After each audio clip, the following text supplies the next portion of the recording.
The morning after they buried Raymond Alvarado, his stallion Plata didn't wait for sunrise. He smashed the stall door and vanished into the mist. He never runs. Not without Papa. Something is wrong. Kathleen grabbed her veil and ran after him, the hem of her morning dress already wet with dew. Papa loved this horse more than anything.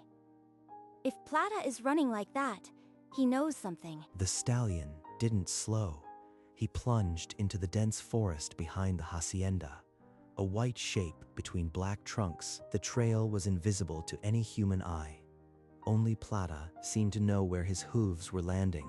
Plata, please, wait for me. She stumbled over roots and pushed through ferns, her breath coming in ragged gasps, but she didn't stop. He's leading me somewhere.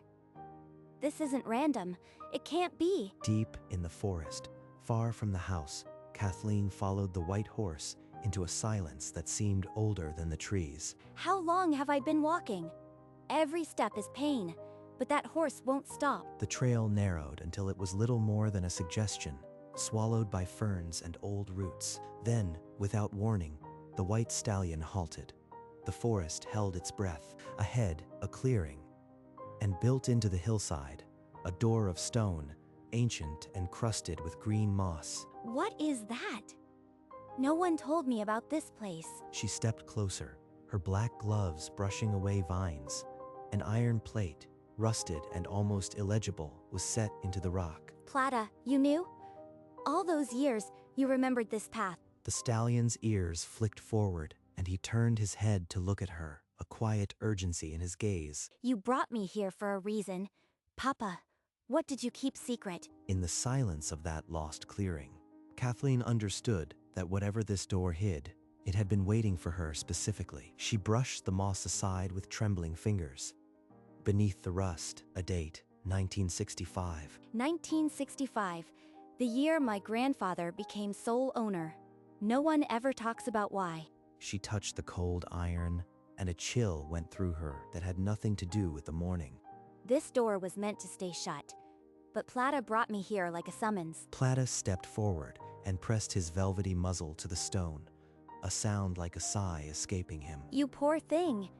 You've been carrying this secret your whole life. She stroked his neck, feeling the old horse tremble. He was asking her to open it. There has to be a key. Papa kept everything in his study. Even that old hunting jacket he never wore. She cast one last glance at the moss-covered door, then gathered her skirt and began the long walk back. The forest seemed darker now, but her path was clear. She would return with whatever it took. The walk back was a blur of thorns and shadows. Kathleen hurried, driven by a need that had no name yet. She burst from the tree line and didn't slow until the hacienda's stone archway swallowed her again. Papa's study.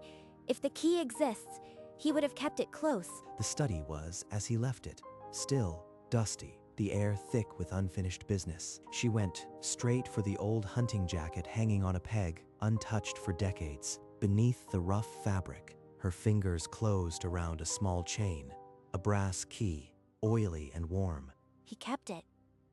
All this time. This isn't chance. She curled her fist around the key, its edges biting into her palm through the glove. Then she was running again, out of the hacienda, back toward the forest, the key pressed against her heart. The game trail welcomed her back like a promise. The hardest part was still ahead. She burst into the clearing at last, her chest heaving under the tight morning dress. Plata stood near the door, a white sentinel. Without speaking, she brushed aside the damp ferns and knelt before the lock.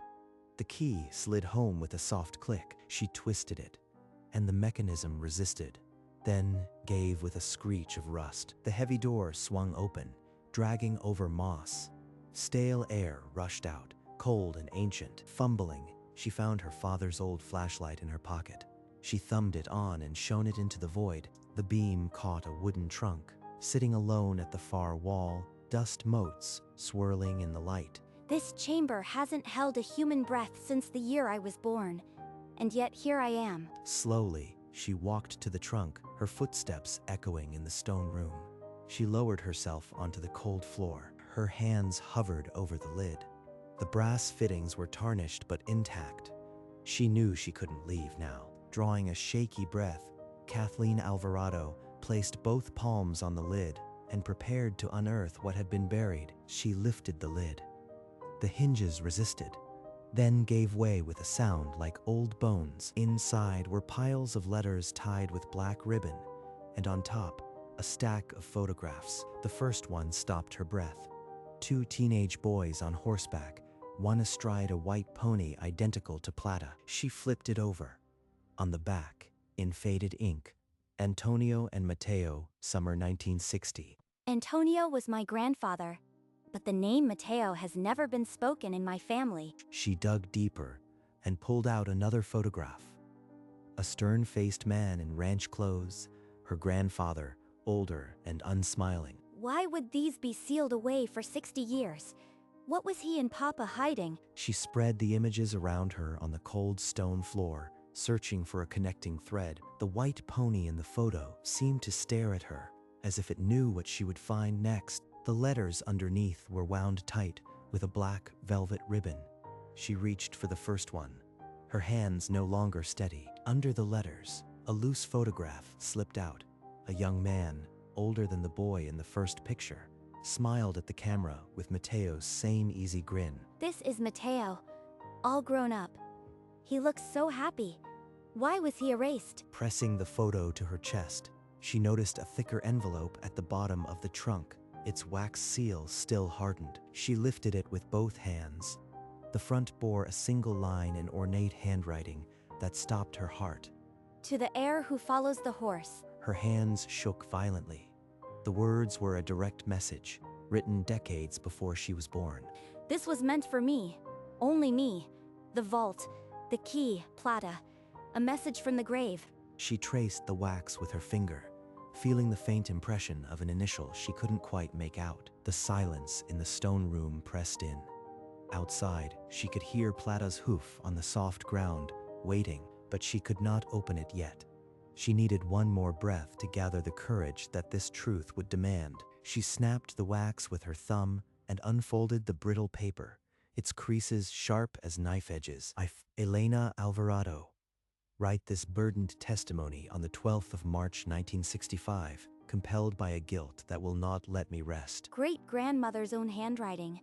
She was there when it happened. What my son did to his brother cannot be undone, and I have been forced to hide it ever since. His brother.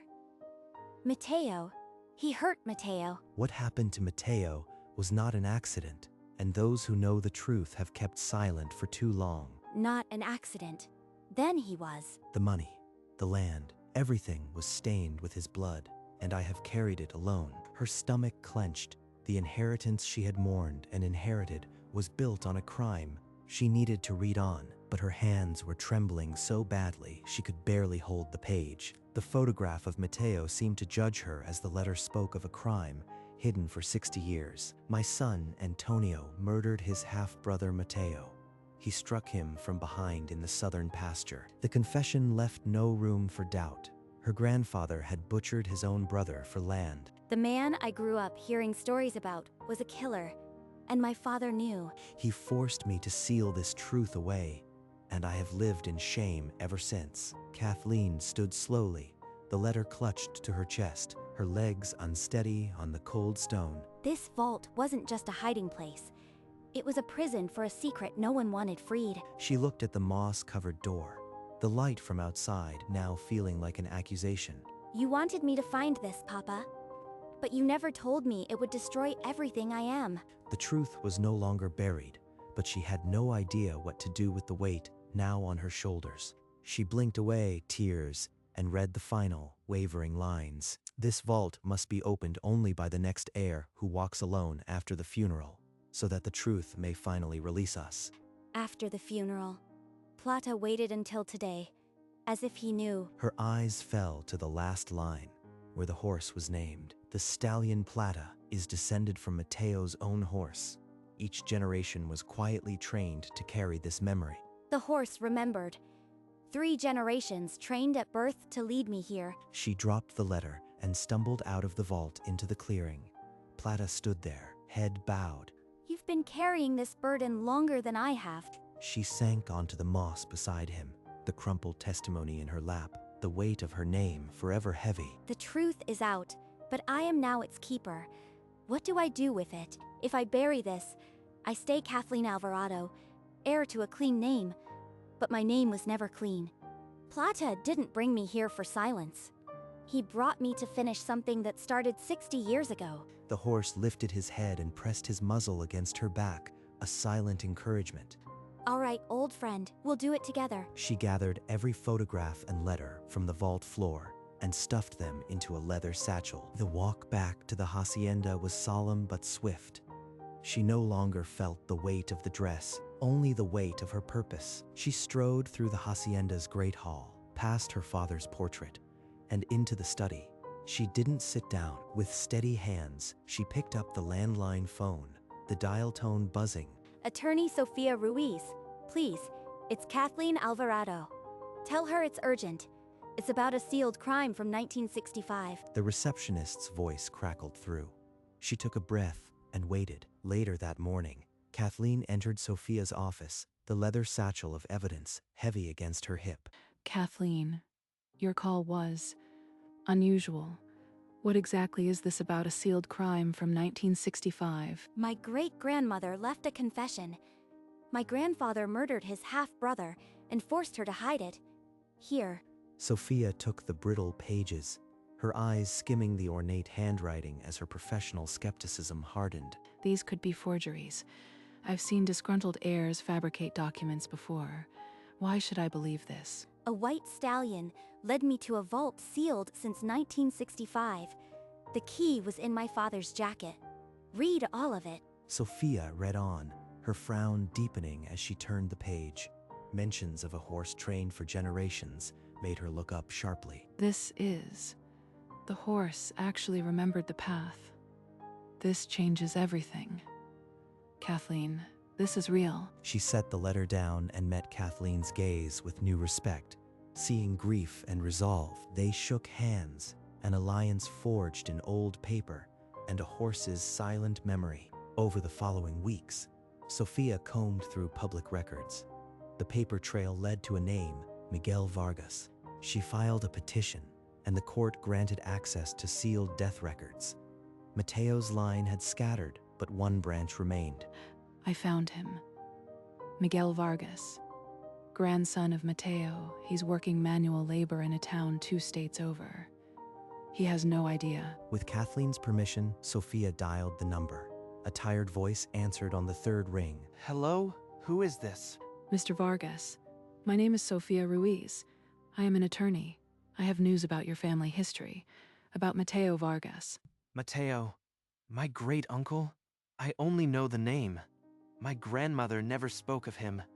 What is this? Sophia explained the truth in careful terms. A historical wrong, a confession, and an estate that rightfully belonged to him. I don't understand. You are saying I have family, and they want to meet me. He agreed to travel. The next morning, Miguel boarded a bus with a single worn bag, carrying nothing but hope. The bus pulled into the hacienda's dusty driveway. Kathleen stood waiting, her mourning dress now a uniform of purpose. You are, Kathleen? I am Miguel. I never thought I'd have family like this. Welcome, Miguel. Please, come inside. There's so much to show you, so much to explain. She led him to the parlor and spread the photographs on the table. Mateo's smiling face stared up at them both. My grandfather murdered your great-uncle. This estate was built on that crime. I am so sorry. I don't know what to say. All my life, I never knew why we were poor. Why the name Vargas was a wound. Now I understand. They looked at each other, and for a moment, the decades of silence fell away. They shared the same dark eyes, the same stubborn chin. We can't change the past, but we can fix the future. I want to share the estate with you, as it should have been. Then we do it together, for Mateo. Miguel stood and, without a word, pulled Kathleen into an embrace. 2 branches of a broken family tree, finely grafted. The next morning, Sophia filed the petition with the county court. The confession and photographs were entered as Exhibit A. Your Honor, We present a 60-year-old confession of murder, hidden in a vault sealed since 1965. The estate was built on a crime. A genealogist was appointed. DNA swabs sealed the truth. Kathleen and Miguel shared great-grandparents. Science doesn't lie. Miguel is my blood. There's no more hiding from this. The story hit the front page.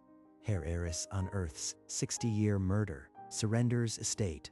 Reporters camped at the hacienda gates. They're calling it the horse trial.